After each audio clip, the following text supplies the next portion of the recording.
Hi everyone. In the last two lectures, we worked with tables, slightly complex but very important, especially if you work with spreadsheets a lot.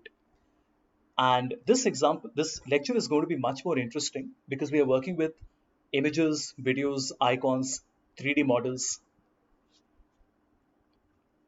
Let us start with images. I can go to insert and go to pictures. I can select an image from my system. I can select some stock images and also some online pictures. So if you have Microsoft 365, you will have many online pictures available. All of them are copyright free. So if I want to search for analytics, I will get copyright free images related to analytics. If I type, let us say finance, I will get images related to finance. Just click on it, insert it, and the image comes.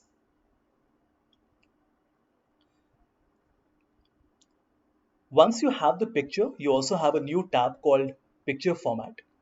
And on this, we have many options available. Let's go through them. All right, first we have corrections. Correction allows you to increase the brightness and contrast or reduce the brightness and contrast. For example, you can see I can make subtle changes to the way it is appearing. For example, if I select this one, the image becomes much brighter and higher contrast, right? This is the original one, this is the new one. There's nothing right or wrong here. It is up to you to do a hit and trial and see what you like. You can also sharpen the image. Sometimes images are a little blurred. So if you notice here, I can sharpen the image by clicking on corrections and sharpen or soften. In color, we have a few options to change the tone, or we want to recolor it, or we want to change the color saturation like this. So it's a little difficult to explain when these things are handy, but let's say you want to keep a watermark or an image in the background of some text. It might be handy to keep a different color here. Obviously, there are many other variations available, so you can choose any color that you want. In artistic, let me undo it. In artistic effects, we have some very strong effects available. Personally, I think, never used them, but then they are there and definitely have a look and maybe you will find something that you like. Transparency, as it suggests, is transparency, so I can make the image transparent like this. Compressed pictures is very handy because if you have 50 images in a document and the images are very high resolution, the size of the document will obviously increase. So I can go to compress pictures and say that I want to change it not to the default resolution but to email or web. And by changing it to 96 or 150 ppi, which is pixels per inch, it is great for consuming it in a presentation or in an email or as a PDF. And it might not be of print quality, but most of us don't create Word documents for print quality. I can also go to reset picture so that all the effects go away. In picture styles, we have some different styles available. So we have some shadow effects, some borders. Again, it's a quick way of making your images look much more interesting. There is nothing right or wrong here. It is up to you how you decide to use it. In fact, let me also delete this text. It's a little distracting.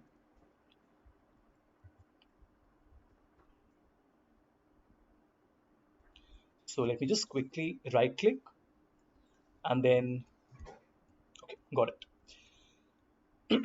All right. So now we want to, so we have seen the picture styles and there are many of them. We can also apply picture borders, which can be a color. And then we also have picture effects where there are even more options available like this. So you have different types of reflections, glow effects like this, shadow effects, and so on and so forth. So let me come back. So picture effects has many different options available. Let me just make sure why it's not working. Just a moment. All right, it should work now.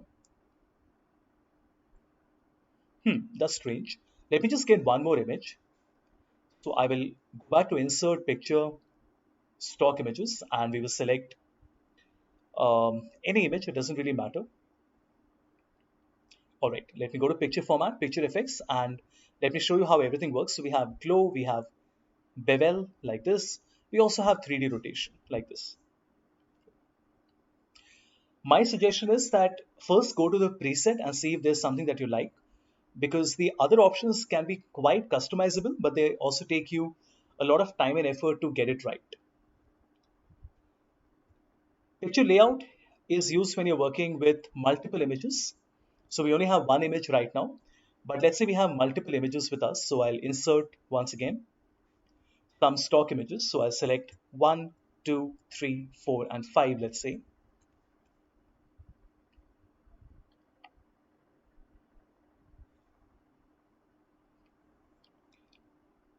And we have all 5 of these.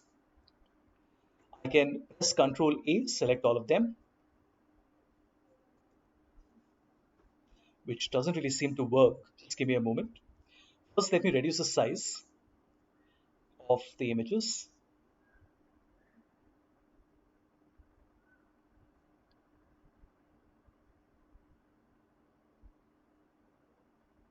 All right, and I'm not really sure why Control A is not working here. Um, Nevertheless, let me go to picture format, picture layout, and you notice that when I select a layout, nothing seems to happen because we do have to select multiple images. Never mind. What we'll do is I'll press Control and then just click on these images one by one, which I'm still not able to do. It's a little odd.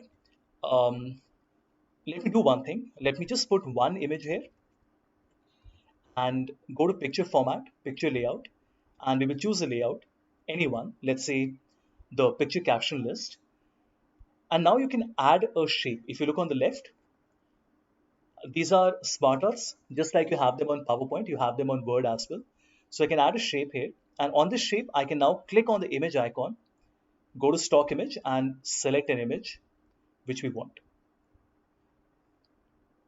So I'm not really sure why I was not able to do Control A.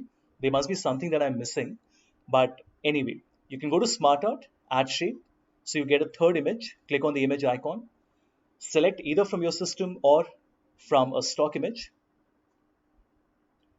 click on insert, and you get a beautiful Smart Art like this. You even have different layouts available for the Smart Art. So one click, you can change the type of layouts as well. Not all of them will work because these are pictures. So all the smarters do not support pictures. For example, this one does not support pictures. But if you select the continuous picture list, we get a beautiful smart art like this. I will be discussing smart arts with you as well in this lecture. Let's just finish off with pictures first. Let me choose a picture from my system. Once again, going back to picture format, we can add some alt text. Alt text is a text description. And this is very useful because sometimes the system on which we are displaying the image might not be able to display the image. So we want to show to the person, or rather explain the person, what is it that I have shown in the image. So I can say the image is a joke about how people think ML is easy to learn, right? So if you ask people, do you want to learn Python? Everybody says yes. But the moment you ask them, do you want to learn mathematics? Everybody says no. So that's the joke. This means that it will not be visible to everybody, but then people who have low visibility or maybe they are visually challenged, they will be able to use a screen reader to read this text. All right, then we have position, and this is very important, so I will spend some time on it. Let's say we have some text like this. Now, if I put this image and I drag it somewhere inside the text, you notice it doesn't really come properly, right? If you go to the top right corner, you have some layout options, and we have the first one, which is square. This means that the image will come, let me make it a little smaller.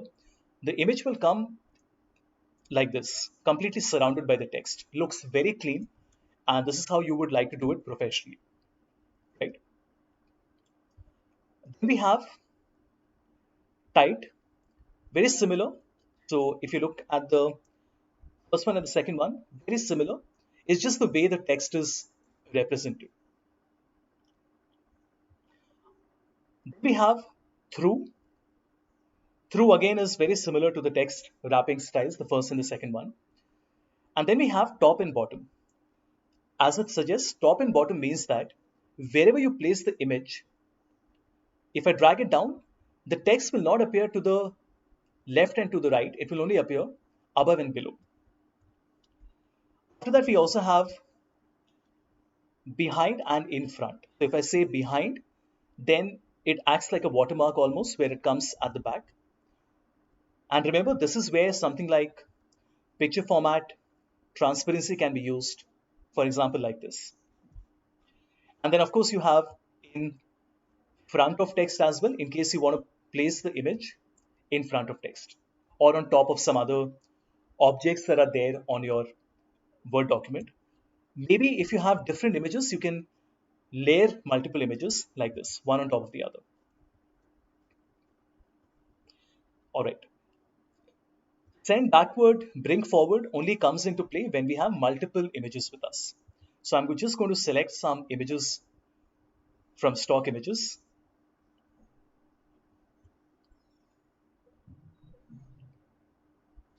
And you notice that this image is on front of the one behind it. On this one as well, I will select in front of text, right? So we have 1, 2. And if I want to send this to the back, I can simply say send backward. Or I can say bring forward. Very simple. But what if you have multiple images, let's say 10, 15 of them? That is where you can use selection pane, which allows you to see a list of all the objects that are there on the Word document, which makes it much simpler to select them and give them a name and hide or show them and essentially work with multiple layers. This is something we usually use in PowerPoint, but it is handy in Word as well if you're working with shapes and images. Back to SmartArt, back to picture format, we have the option to rotate, very simple. And we also have the option to crop it. We can crop so that if you want to select a specific area, you can do that. Or you can also crop to a specific shape. So I can go to crop to shape and select, let us say, an oval. This would allow you to change the entire shape. And now if you click on crop once again, I can change the area that I want to select. So for example, if I just wanted to select this person who was appearing here like this, I can do that. Right? So it's a very smart way of creating these different images that you have. And now when you have this, you can also go to Picture FX and I can go to preset and apply different presets. And I'm sure you will agree that these look really nice now. For example, look at this. All right. Let me show you practically how we use them. So for example, we have an image. I'll just copy and paste it. On the second image, I will go to crop to shape and select a rounded rectangle, the second one. Again, click on crop. We will only select this part which has the middle portion. We can make this a little larger and we can also put a picture effect here, something like maybe this. And I'm sure you will see where I'm headed with it. This is such a smart way of presenting or highlighting something in your image like this, right? So this is an image, but I'm able to highlight this area. And if you want to make the background a little duller,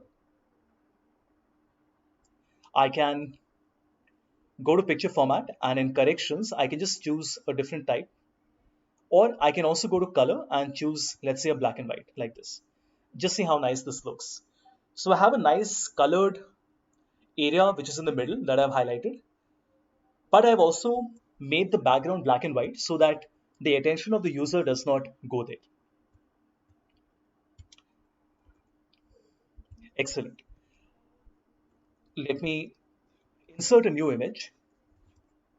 Once again, we go to insert and pictures and stock images, and I will select, let us say, an eagle, maybe the fourth one. If you want to remove the background, which is the sky, and only want to focus on the eagle, I can click on remove background, and it automatically detects the eagle and removes the sky. But if I want to specifically select certain areas to either remove or keep, I can click on mark areas to keep and mark areas to remove. For example, in mark areas to keep, I will just zoom in and tell Word that this area is something I want to keep, but mark areas to remove, the sky I want to remove like this. This small area also I want to remove. I want to keep this area. I want to keep this part, then this part, and this part. So it takes you a few keystrokes, but you see that the tool is quite good at detecting what you need and what should be kept and what should be removed. So it would not be as good as, let's say, Adobe Photoshop, but it would get the job done. At any point, if you make a mistake, remember you can also press Ctrl Z, so that works.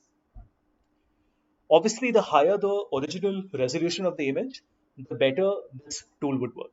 And when you have done it, you can click on Keep Changes, and now you only have the eagle. What this means is that if I put some text at the back, if I say random, and I put this image as, let's say, square, it would look like this, right? But then if I make it in front of text, it looks like this. So what's happening, if you haven't understood what happened, when we remove the background, the sky did not become white. What we essentially did was we made it a PNG. That means that it is only a cutout of the eagle, everything else is gone away. And I'm sure you can think of different ways in which something like this can be used, where you can remove the background. So we have almost completed what all we have in pictures. So quick recap, we have remove background, corrections, color, effects, transparency, compress, styles, border, effect, layout. We also have done crop. This is height and width. In the next lecture, we will continue this topic and I will show you what are the other types of stock images available and also how do we work with 3D models, how do we work with shapes, and how do we work with smart art.